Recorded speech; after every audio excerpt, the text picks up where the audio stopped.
ალბერტ აინშტაინი. წარმოუდგენელია იკითხოს ახარება და ვერ შეიგრძნო იესოს ნამდვილი მყოფობა. მისი პიროვნება ყოველ სიტყვაში პულსირებს.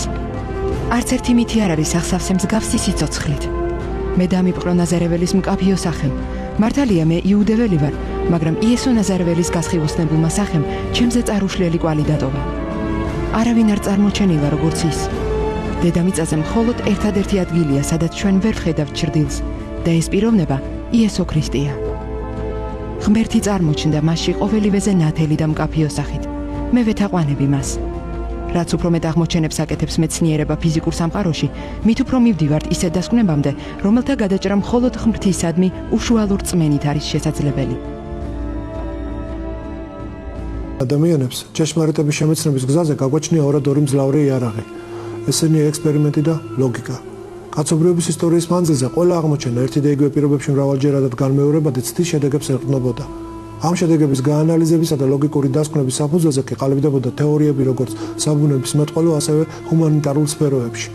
ამ ფონზე რაოდენ აღმაფრთოვანებელია იმის გააზრება, რომ ადამიანთა მიერ დაუღალავი შრომით აღმოჩენილი სამყაროში მოქმედი კანონების შესახებ თითქმის 2000 წლის წინათ გვაუწყებდნენ უფლის მოციქულები, წმიდა მამები და ეს ყველაფერი მოცემულია ბიბლიაში. ბიბლია ეყრდნობა წინასწარმეტყველების ფაქტებს. სულიწმიდის კარნახი წმიდა მამებმა გადმოგცეს წარსულში აწმყოსა და მომავალში როგორც საზოგადოებაში, ისე სამყაროში მოქმედი კანონზომიერებებისა და მოვლენების არსის უწვრილმანესი დეტალებიც კი, რომლებიც საბოლოო ჯამში ადამიანთა ცხონებას ემსახურებიან. თუ ეს ასეა, მაშინ ისმის კითხვა, მეცნიერულ ენაზე რომ ვთქვათ, არის თუ არა ეს პროცესი კაცრი ექსპერიმენტული შედეგი.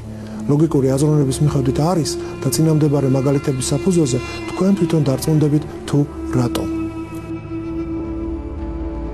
კარლ ვერნერ ჰაიზენბერგი, ნობელის პრემიის ლაურეატი გერმანელი ფიზიკოსი, კვანტური მექანიკის შემქმნელი, განუცხრელობის პრინციპის ჩამოყალიბებელი, ველის კვანტური თეორიის ავტორი. გალილეის და კეპლერის შესახებ ამბობდა, რომ ბუნების შემეცნების პროცესში ისინი შეიცნობდნენ უფალს და აღმოაჩენდნენ შემოქმედის მიერ მიცემულ მათემატიკურ კანონებს. ვინ თქვა პირველად, რომ სამყარო წარმოიქმნა უფორმო მატერიისგან?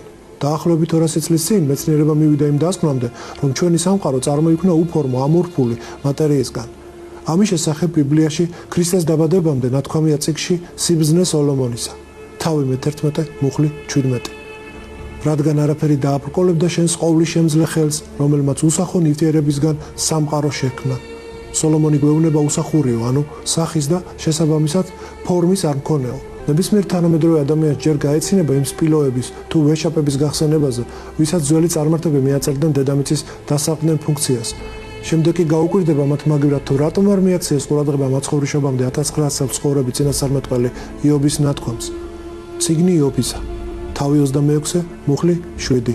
განართხა ჩრდილოეთი სიცარიელეზე, არაფერზე დაკიდა დედამიწა.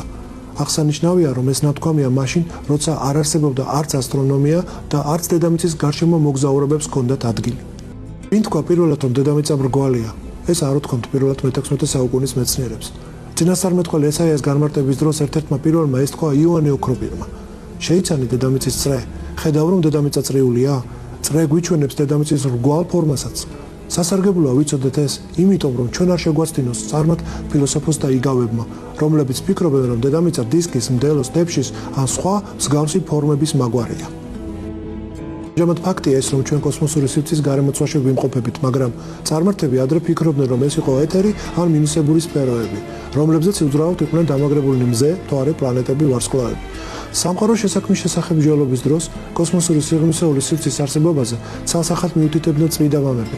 წმინდა ვასილი დიდი მე-4 საუკუნეში 6 დღის შესახებ საუბრებში ამბობს: დედამიწას ყოველ მხრიდან სიღრმისეული სივრცე გარს შემოერტყმის. სიტყვის გარს შემოერტყმის გამოყენება ასევე გულისხმობს დედამიწის სიმრგვალის აღიარებასაც. ამასვე ამბობდა იოანე ოქროპირიც, ასევე მე-4 საუკუნის მოღვაწე წმინდა კირილე, იერუსალიმის არქიეპისკოპოსი. ერთ-ერთ თავის დამოუძღვრელ სიტყვაში ამბობს: დედამიწა, რომელზედაც ვცხოვრობთ, ცის კაბადონზე ჰკიდია როგორც წერტილი. შევთანხმდეთ, რომ ასეთი ზუსტი ასტრონომიული ხედვა მეცნიერებს მხოლოდ ტელესკოპის გამოგონების დროს 1000 წლის შემდეგ გაუჩნდა. მე-20 საუკუნის ფიზიკოსები ასაბუთებენ ინფლაციური თეორიის მიხედვით, რომ სამყარო წარმოიშვა ვაკუუმისგან ან წერტილისგან, რომელიც თითქმის ნულის ტოლია. ამ შემთხვევაში ვაკუუმი, რაც ლათინურად ციცარელის არაფერს ნიშნავს და ნულოვანი წერტილი ერთი და იგივე დატვირთვას ატარებს. საკვირველია, რომ ეს სიახლე ფიზიკოსებისთვის 2000 წლის წინ ყოველ დღე გადაგებოდა ქრისტიანულ ეკლესიაში მთელი მსოფლიოს მასშტაბით. ეკლესია ყოველთვის მიგვითითებდა, რომ ღმერთმა შექმნა სამყარო არაფრისაგან. არარსებობიდან არსებობაში მოიყვანა ყოველი ქმნილება, ხილული, ცოცხალი და არაცოცხალი.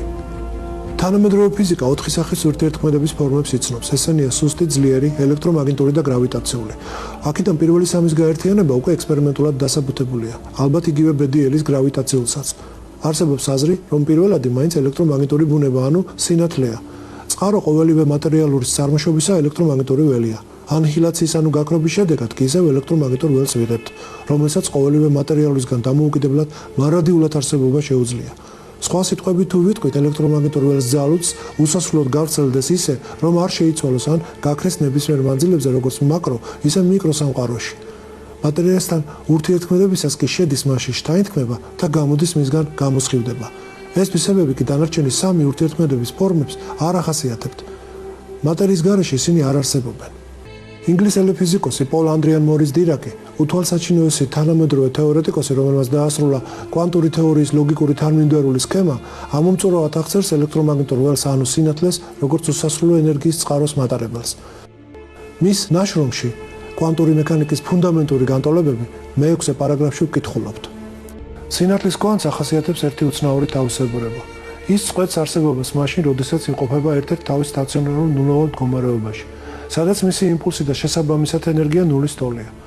სინათლის კვანტის თანთქმა შეიძლება განვიხილოთ როგორც მისი ჩახტომა ამ ნულოვან მდგომარეობაში, ხოლო მისი გამოსხივება კი ამოხტომა ამ ნულოვანი მდგომარეობიდან ისეთში, სადაც მისი არსებობა ცხადია, თვალსაჩინოა და ეს ხდება ისე, თითქოს კვანტი ხელახლა დაიბადა. გამომდინარე იქედან, რომ ასეთნაირად წარმოქმნილ კვანტების რიცხვს არ ახასიათებთ შეზღუდვა, შემოუსაზღვრელნი არიან, ჩვენ უნდა ვივარაუდოთ, რომ ნულოვან მდგომარეობაში მათი რიცხვი ამოუწურავია, უსასრულოა.